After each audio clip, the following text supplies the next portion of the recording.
because I believe science might offer an answer to the curse of the Bambino. Why someone took so long to hire that guy is beyond me. Anybody who's not tearing their team down right now and rebuilding it using your model, they're dinosaurs. One of the great things about money is it buys a lot of things. One of which is the luxury to disregard what baseball likes, doesn't like, what baseball thinks, doesn't think. This is threatening, not just a way of doing business, but in their minds, it's threatening the game. How can you not be romantic about baseball?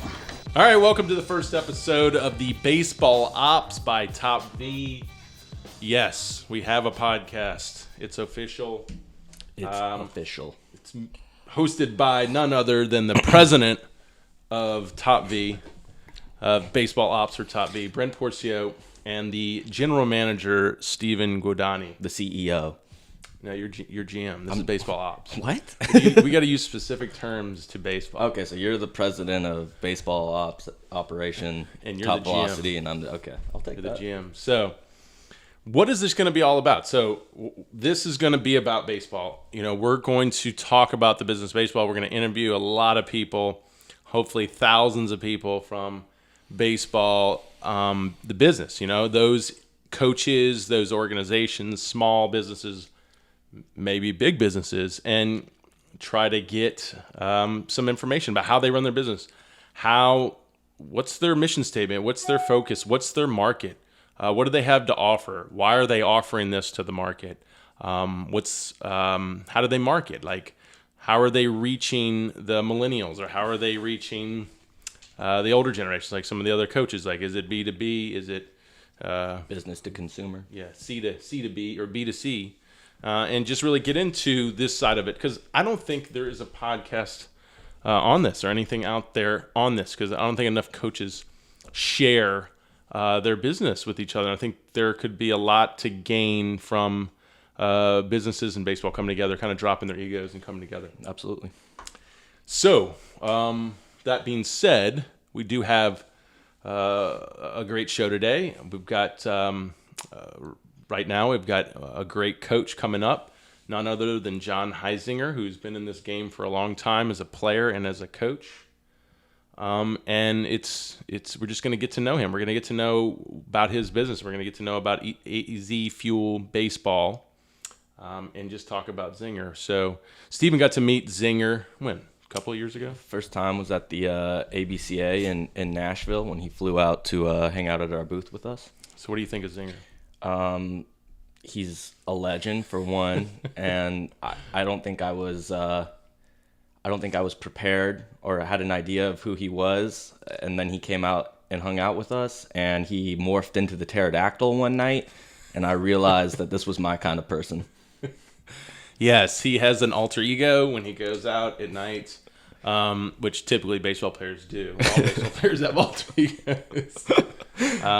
But yeah, he's an interesting guy. Is he vegan or just vegetarian? Good question. I think he's vegetarian. I don't know. Yeah, I think he's vegetarian. He's an I could be wrong. excellent gardener. Yes, he is. He likes Himalayan salt. He was giving us doses of Himalayan salt at the ABC. In my beer. I was getting Himalayan salt in my beer. and it was a good mixture. What a fun time we had in that room. We had Matt Bruce, 7-time world team member. Yeah. What, 3-time Olympic? Two-time Olympic alternate, 7-time all-world team member. So we had Matt Bruce, basically, who, just got that good old boy mentality.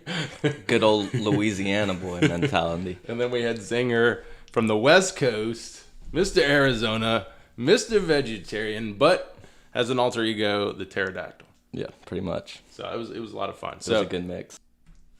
All right, so let's share our Zinger stories. So I know you got a really good Zinger story. So why don't you tell? I think I've got a couple good. Tell a couple of your Zinger stories.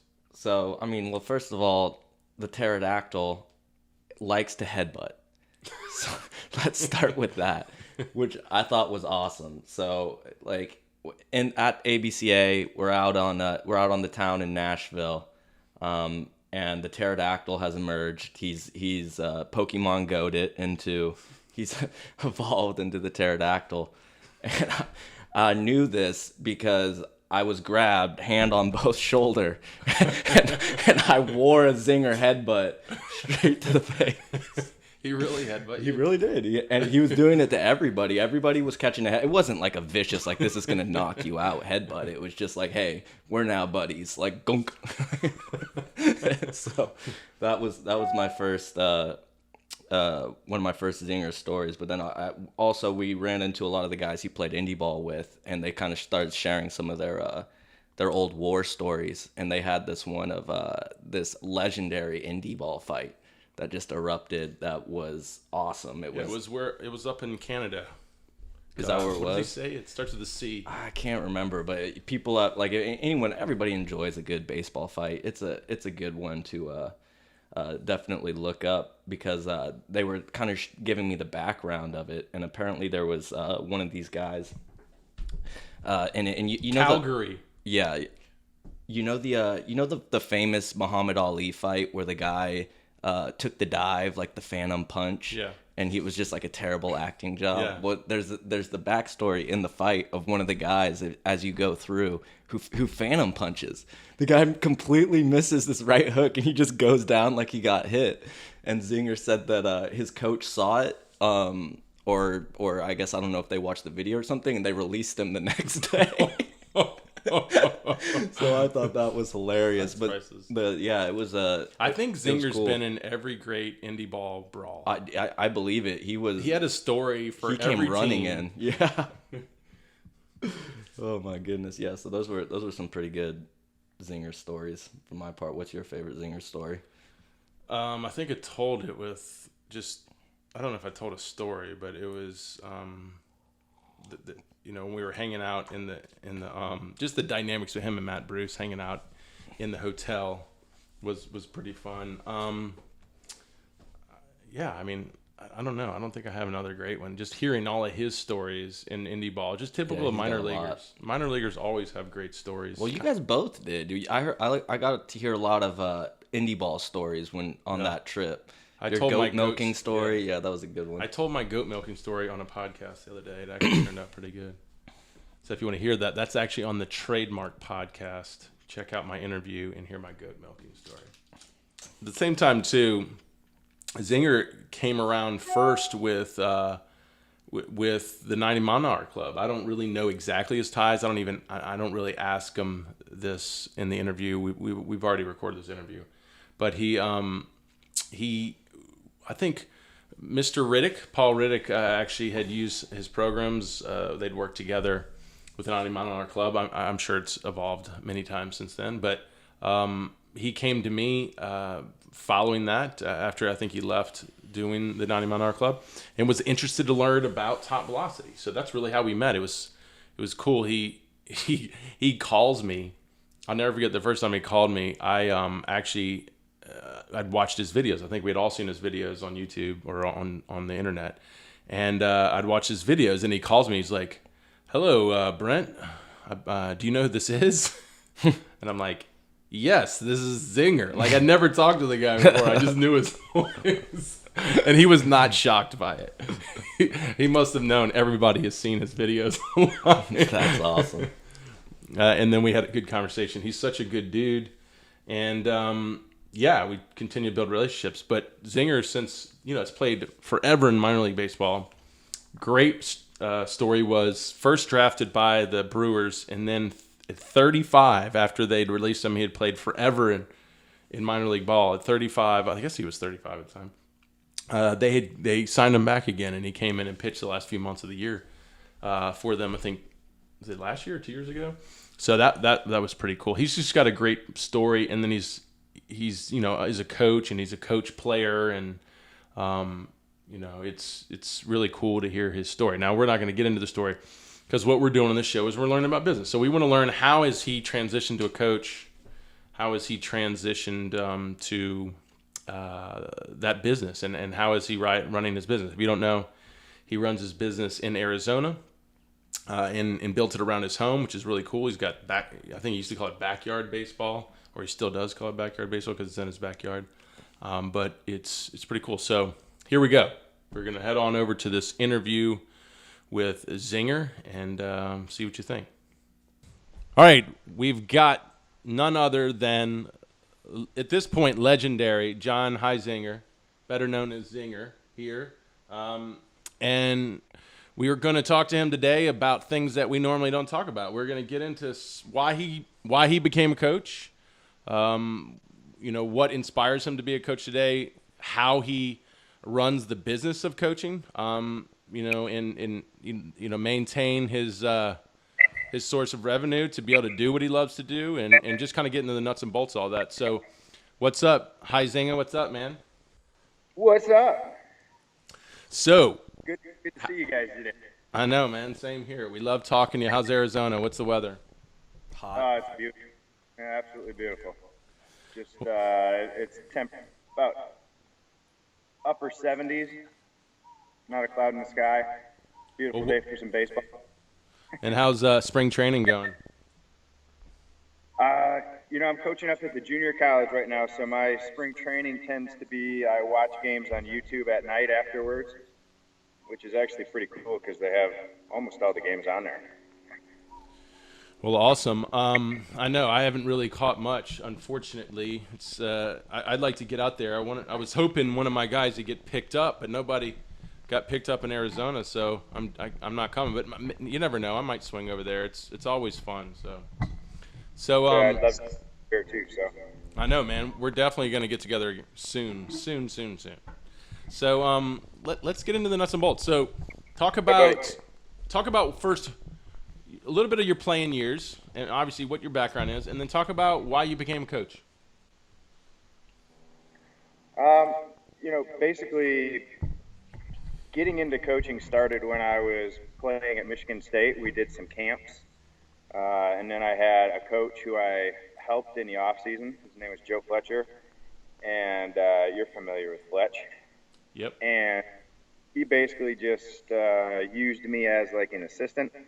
So I kind of got started at that point, and then each year during the off season, when I was in pro ball, I basically would come home and have lessons that I would do, and different camps and clinics, and I just really liked giving back and giving as much information to the next generation of ball players as you can. So even today, that's still what inspires me, is making sure that these kids get the right information, and that they actually get out and they experience it and they do it and put in the reps that it takes. So in becoming a coach, what was the transition like? Did you just kind of take off the ball cap and or the uniform and walk into the coaching role, or what's been the transition? Even to this day, still throwing a lot with these guys. I like to what would they say? Lead by example. Lead by example. And also just the art of baseball that's continuing to develop for me too. I mean, I'm still working on things. I'm 37 years old now, and I'm still working on things today, which I think is pretty cool about the art of pitching and all that goes into it. Well, good. So, I mean, tell them where you are. I mean, your facilities are in your backyard. It's an awesome backyard, but tell them about it. Right in the backyard here, basically, we had a house that we bought while I was playing in Yuma. We bought it without seeing it because it had the specific dimensions that I needed for a pitching tunnel, which was basically about 70 feet. So to find a house in our price range with that was a challenge, but we bought it without seeing it. It turned out to be great, but it's just kind of developed over the years, different kinds of donations that I've gotten from some great people that have helped upgrade the facility. And basically we focus on improving athleticism, and we do a lot of mirror work, a lot of dry work, things without even, a baseball in our hand, a lot of the med ball throws, and specifically focus on developing from the ground up. So for all those those wannabe coaches or guys that want to maybe transition from that player to coach, who are already coaches, give them an understanding of the investments that you've made over the years to really build your facility. Well, I mean, I think the biggest investment that you're going to have as a coach is going to be your time, especially if you're going to go through and do things a detailed way, and you're going to measure things, and you're going to do video feedback and that kind of stuff. Your time is going to be something that you're definitely going to put out there. So as far as the hourly rate that people think goes into it, I think that's kind of a misconception. Now, if you do 30-minute lessons and you just bang them out in 30 minutes, and people are just coming in and out, you can probably get the what would I say? Just those hours, you can make a nice hourly rate. But if you're doing all the homework and all the stuff at home, the hourly rate is minute. Right. And I know you know what I'm talking about, because you put in many hours during your day as well. You're committed to that. Yeah, I mean, it's hard. It's hard to sell your time. And if you're going to sell your time and your facility, you got to charge even more. There's a big difference between a coach just going out to some field and coaching hourly, as opposed to someone like you, who has a facility and all the equipment to train them. So it's going to be a little bit different on an hourly rate, because you're now building in more than your time. You're building in your investment. Yeah, absolutely. Yeah, and as far as the equipment and the resources, I mean, I've just continued to, get new stuff in. I tend, especially with being outside, we tend to go through some equipment here. Like the med balls and the Swiss balls and some of the stuff that would probably last indoors. We tend to beat it up pretty quick. But, yeah, definitely. Wear and tear sucks. Price to pay to be outside, and it's a beautiful place to be outside here in Arizona. I know, but occasionally you get the rain. We've seen the rain on your Instagram. It's funny how you actually film your rain, because if we filmed our rain, it would be all over our Instagram every day. Yeah, because you'll never, probably only like 5 of them, So let's get more into the nuts and bolts of. So what are your AZ Fuel Baseball? Is that what you're calling your business? I know you've changed the names a little bit. Tell us about that. I had Team Zinger Sports, which was an LLC, and then now I have the AZ Fuel Baseball. And talk about why the name change, and what's your focus with your branding. Just I think the more and more focus that I get on the pitching aspect of it, because I can go out to the field and coach a lot of different aspects of the game, but the pitching end of it I really like, and then the idea of fuel really comes from the food. Yeah. It just happens to be that it's a result, in my opinion, if you're fueling your engine properly, you're gonna get peak performance more often than the guys that are doing the fast food and the sodas and the processed. We'll talk about what your goal is. I know you've talked to me about your website. Your website's starting to come up, looks good. You've done some promotional material lately. What's your focus now with this brand? Are you really trying to push it hard? I mean, where you want to go with it?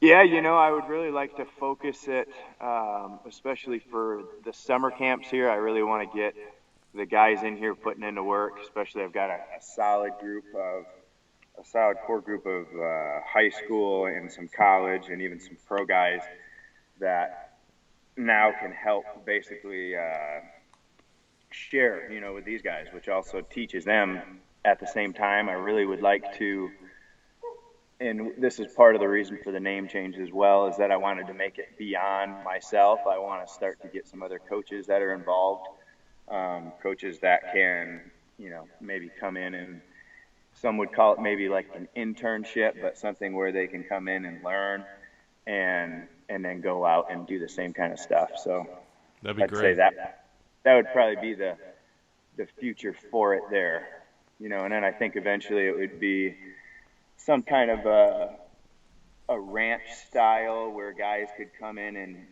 stay on the complex, and then we could feed them, from food that we grew in our garden, and we could teach them some lifestyle stuff as well as the different training aspects, and let them come in and get the full experience for maybe a week or something like that.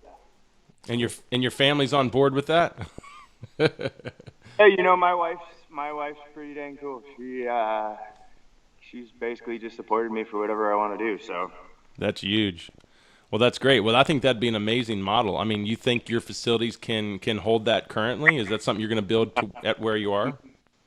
no, that's probably a two-year deal. Right now, I can basically handle 10 guys. Now, if I have coaches or guys that are here, helping me out, then that's obvious. Those guys don't count. So, I mean, there can be a few more, but we tend to run them through basically a circuit of, different stuff to wake them up and warm them up. And some will call it like a gauntlet, but just run them through the little course and then throw them in the tunnel for a while and then get their lift on and get their arm care and get them out of here. Basically a short day would be a 90-minute, and most days are going to be at least a couple hours. Well, I saw you just had DA there. How did DA look? He looked awesome. He's really, really well connected with his back half. Yeah, he's gotten big, huh? Wrong. Yeah.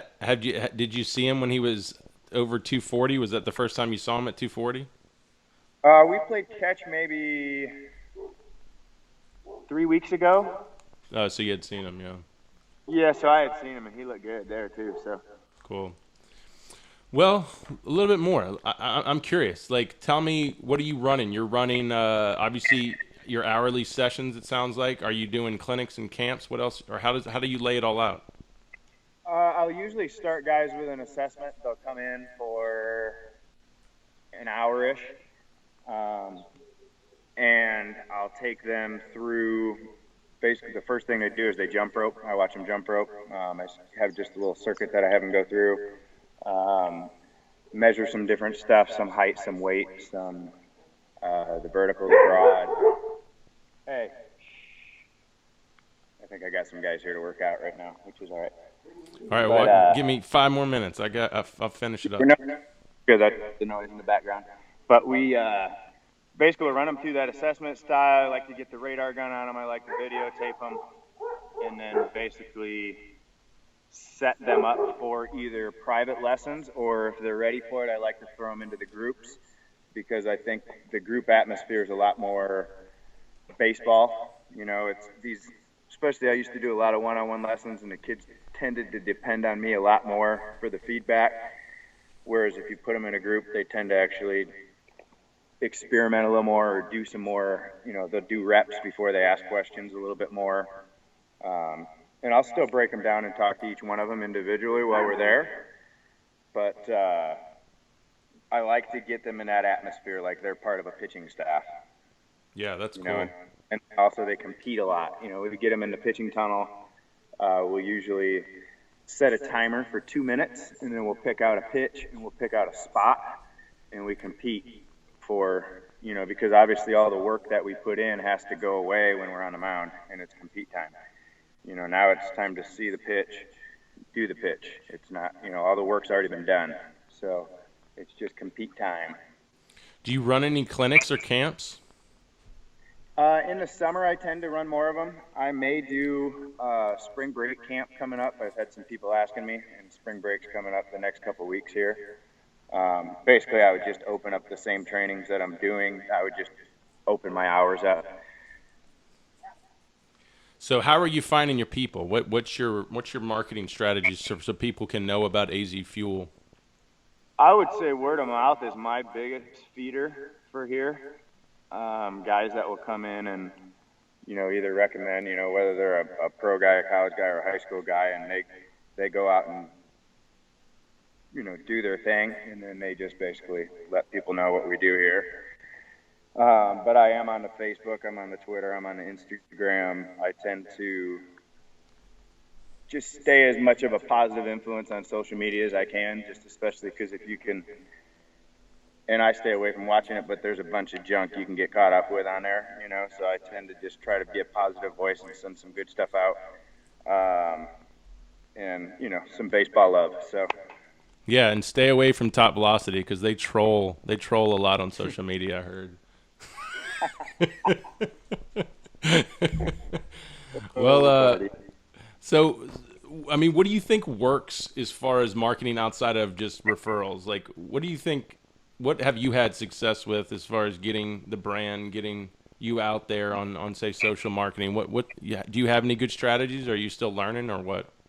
I mean, I'm definitely still learning, but I've been a student of it. I mean, I tend to usually do an email list. I now have my Coach Zinger app, which is growing. It's been a monster. There's a lot of content in there, and it's just a matter of helping.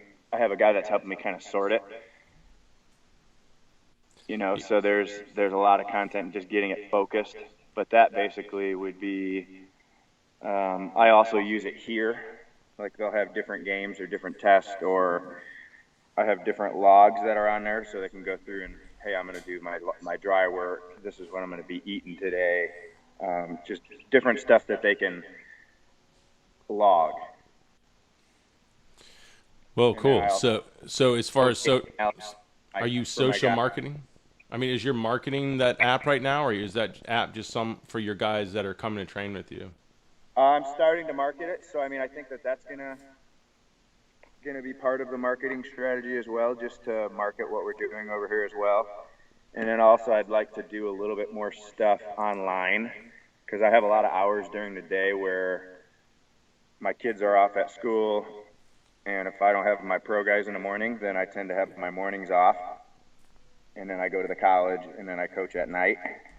But during the day, I'd like to get, we can have a good impact on people without even having to see them, especially if they send you video and you can do the whole Skype thing and you can see each other. And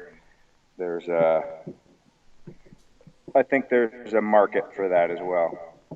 Do you feel like if you looked at all of what you do in your business, what do you do the most of, or what are your strengths in your business, and then what are your weaknesses?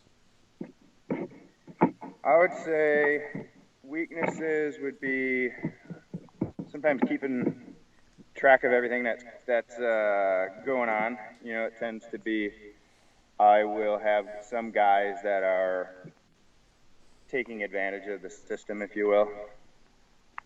Like, what do you mean? Because I think I deal with the same thing. Well, like scholarship guys too, like some guys that just literally can't afford it, and then I'm too nice, perhaps. But it's like, I've been there.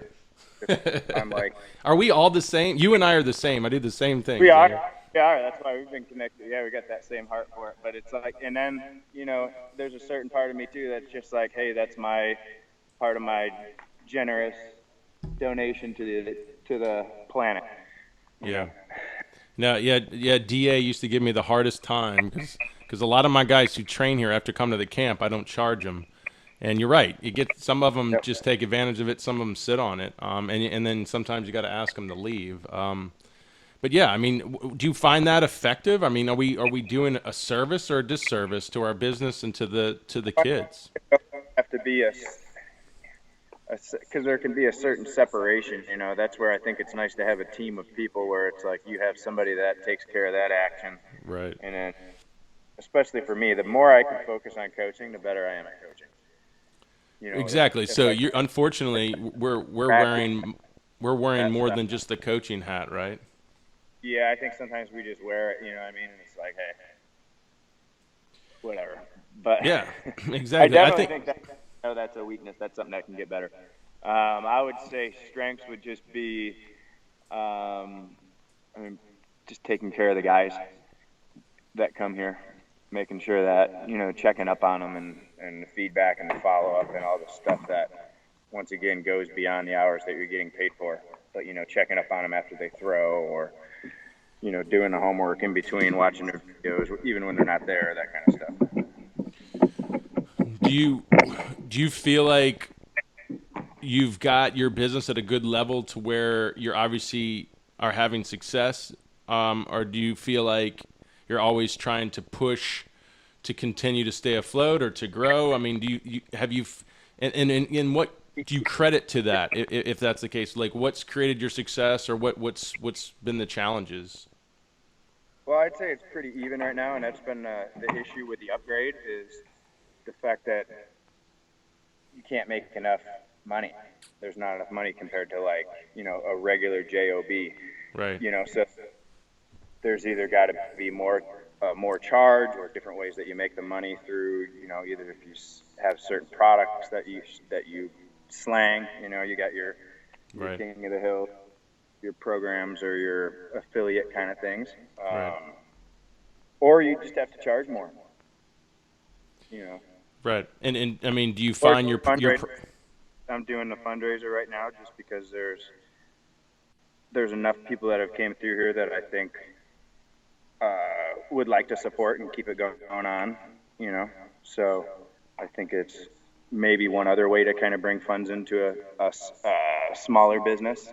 But Right. I think if it has multiple coaches where you have teams, then I think that's where you start to generate your income. Yeah, teams are big. All right, one last word for all those looking to start being a coach out there. I mean, give them the reality of it all. Tell them what it's all about, and tell them, inspire them at the end. Well, I mean, I think the biggest thing is just to remember that guys are going to do what you do. They're not going to do what you say, and that's anywhere from being a parent to being a coach. You can tell them till you're blue in the face to do something. If you don't do it, they ain't doing it. Right. And that's why we need to be reminded that we need to walk our talk, and do what we tell these guys to do, and Right. lead them by example. So I think to all the guys that are out there that want to give back to the game and that want to share, I think it's great. If you think you're going to become a millionaire overnight, you're crazy. You've got a crew of 10 dudes and you're going to go run 10 teams and something like that. I think it's going to be a bit of a grind, which, hey, I would rather do this than go do something I didn't want to do to, whatever, live fancier or something. Right. I'm with you. So I think if you guys love baseball and you want to help kids, I think coaching is a great way to do it. You can take this stuff so much further than the game as well, so teaching these kids things that will carry on to their regular life, because, to have and this is what I've learned through my career, because I used to really especially just be playing for the next level, where it's like you just really want to just make it to the big leagues, make it to the big leagues, make it to the big leagues, blah, blah, blah. And then, once you learn to appreciate each step along the journey, I think it's a different perspective. So I think if you take the bitterness out of perhaps your career when you're coaching, I think it's a good thing. A lot of guys are bitter with what happened to them. And I think if you can remove that from your tone and how you approach the game, I think that's a big thing. And just teaching the guys the best stuff, obviously, you learned along the way, and pass it on. Hey, man, I think that's excellent advice. Well, I appreciate you letting us get inside the AZ Fuel business and mindset, and you as a coach. And I see you got players going back there, so I really appreciate it, man. But we'll see how this goes. I think people are going to like this kind of information. What do you think? Absolutely, and I think that, like I said, I'm gonna be listening to it as well, because I'm open to what other guys are doing and how it works for them, and different strategies from the business side. Yeah, man, I'm with it. I want to interview Pocket Radar. I want to go to Marucci over here. I want to interview big and small businesses in baseball. Well, and I feel like there's got to be some kind of a connection level where these guys all, we can all kind of help each other as well too. You know what I mean? Where it's like, because I know that I'm an affiliate for Pocket Radar, I'm an affiliate for the King of the Hill, or whatever, and it's like if there's a group or a unit where guys can, everybody helps everybody. I think that's a powerful thing. I think you're right, man. All right, well, I appreciate it, man. Go, coach. All right, brother. Thanks, Steven. Thanks, man. We'll talk soon. Check you later. All right, always cool talking to Zinger. I mean, what do you think he's doing? He's done well with his business for him to be kind of this popular for this long? I mean, people know Zinger. I mean, not everybody, but I think he's still done good. I mean, what do you think he's done good? I think just like he said, he's a great people person. I think his word of mouth is huge for him. So, yeah, I really like a lot of the stuff he has on Instagram, especially recently. He was before the interview started, he was kind of talking about how he had a professional photographer come out and take some shots for him. I thought he had some pretty good content from that, and he's just like a different kind of guy, but just a great personality. Has a lot of baseball knowledge, like we've talked about, been around the game for a really long time, just has a lot of knowledge to share with guys, and I think people who come and train with him really feed off of that. Yeah, I mean, I second that. He's like a really, really good person, and I think, like he was saying, his referral business is really his business. Yeah. So it's pretty awesome to see him having a successful business. I would say purely builds on referrals. I think he does a good job marketing, but he's not like like us. We're freaking guerrilla marketers, I guess you could say, or other approaches out there. Them guys that's all you see on Instagram. Well, we're two. He's one, and he's doing a lot more coaching, aspect levels of where he has guys coming in every day, and he like he says, he sits there and throws with them and works every day, which you do too, obviously, and I do as well. But we take it to another level on the marketing side of it. We make that a big emphasis. Yeah, as well. I mean that's why I like to highlight and put out guys like Zinger, because there's other businesses out there in baseball that they market really well, but they don't have good reputations. Meaning, like when you talk to people that have worked with them, they don't have anything good to say. And I think that's unfortunate, because unfortunately you can even win and be successful in this business if you're not really giving people good customer service. You still need to give them a product. So obviously those businesses are giving them somewhat of a product. Doesn't necessarily mean it's a great product. I know, but it's somewhat of a product. Yeah. But they're not giving any on the customer service side. Don't you feel like baseball? I don't know. I mean, I guess we're so blinded because this is all we do. But I feel like baseball is really bad on customer service in this business. What would you say? I mean, I guess Zinger kind of talked about it too, especially before we didn't have this in the podcast either. But I think it's just there's a lot of ego in baseball, and it can kind of leave a bitter taste in some people's mouths from the coaching side coming up through the game, and that kind of relays over that ego in business as well on that side. So I mean, yeah, it's. For some reason, it's an industry that unfortunately is plagued with a lot of that I think, like Zinger kind of talked about, we could all benefit from, feeding off one another rather than, pounding our chest and vultures. Yeah, but I mean, at the same time too, I mean, people would criticize us for not working with other businesses, but I feel like we try to. Yeah, really, I get I know where you're going with that, but at the same time, that's something that we've said from the start. It's contraindicated to our training. Yeah. There's a point where you can't work with everybody. Right. If doesn't fit. It's like Pepsi. It'd be like saying Pepsi, why don't you work with Coke? I think Coke owns Pepsi. Well, okay. So I guess hopefully we buy our competitor then, right? Yeah, that's the ultimate goal. Yeah. Okay, well that wasn't a good analogy. So maybe it'd be like, I don't know. Why isn't Adidas work with Nike? Nike, right? And Nike would be like, we'll buy them. I mean, the same thing. It's like we'll consume them, but they can never merge with us just because it's two different approaches. Obviously they see each other as competitors. I mean, what do you think creates competitors in business? I mean, like with Zinger doesn't even seem like he wants to probably even compete with someone in business. He just would rather compete with you on the mound. He's such a, that's where he is more of a player, I feel like, than really a businessman, or he's more of a player coach than a coach businessman. Mm-hmm. But what makes a business a competitor? I mean, how do you like affiliate on some businesses and then totally compete on other businesses? What do you think creates that? Complete opposite approaches, and then I mean, I guess just like with anything, like you want to be considered the best in your industry. So if it's complete opposite approaches and half of them are saying this is the better approach and the other half are saying no, this is the better approach, it breeds competition. Exactly. So those become your competitors, and your affiliates are ones that see you as someone that they could share approaches with, like you complement them. Yeah, they fit well with each other. Yeah. So I guess you either going to complement or feel like a business complements you, or you complement the business, or you're going to feel that that doesn't even exist. You just compete. You purely compete with businesses. But the problem is why do you feel like consumers, like we get a lot of the feedback, why aren't consumers willing to accept that some businesses are just competitors of each other as opposed to affiliates?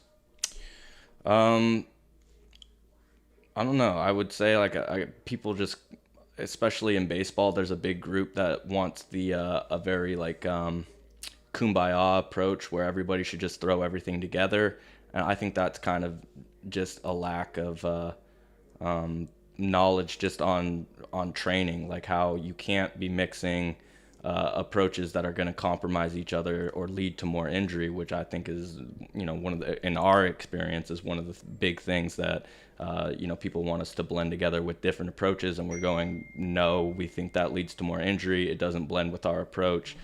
We can't do that. But people don't understand that. They just think that you can throw everything together and it'll all be perfect. Exactly. So I think that's the challenge. But that's one thing why we did this podcast. We started this podcast because we really want to affiliate. We want to affiliate with more businesses out there, and by doing that, we want to interview them and we want to share what they do with our community and our viewership, and obviously in hopes they'll do the same. That's really what an affiliate is. Mm-hmm. So I mean, to tell you the truth, we're doing this to really kind of reach out and cross the lines, but at the same time too, try to provide a ton of value to the industry that wants to learn more about the business side of it. You might have obviously coaches out there, other business out there, are really intrigued to understand more of what this industry is doing, as opposed to just showing up at the ABCA where all these vendors are sitting out there and not really having time to talk to each other because we're still trying to sell our products to other people. Yeah. This actually might give them more opportunity to learn what's going on, and it helps them in the industry, and it helps also at the same time too, it helps the industry grow and probably grow gain more integrity, and become a better industry. I don't know. I mean, I'm hoping this is successful. I think there's not many people doing this, so I think we have a lot to offer. And hopefully we can gain some affiliates, and you never know, we might gain some competitors along the way too. Yeah, we'll see. We might realize, hey, those guys were really not anything like us. They're completely against us. And I guess that's how we gain competitors. So cool. If you have anyone you'd like us to interview, any organization, company you would like us to interview on the show, please let us know. We will totally do that. We've got a little bit of a list of organizations and companies and coaches we're going to reach out to interview them about their business and about their approach and about their programming and their marketing and whatever they do to reach out to you guys and build their exposure. So stay tuned. This is the first episode, and we'll catch you on the next one.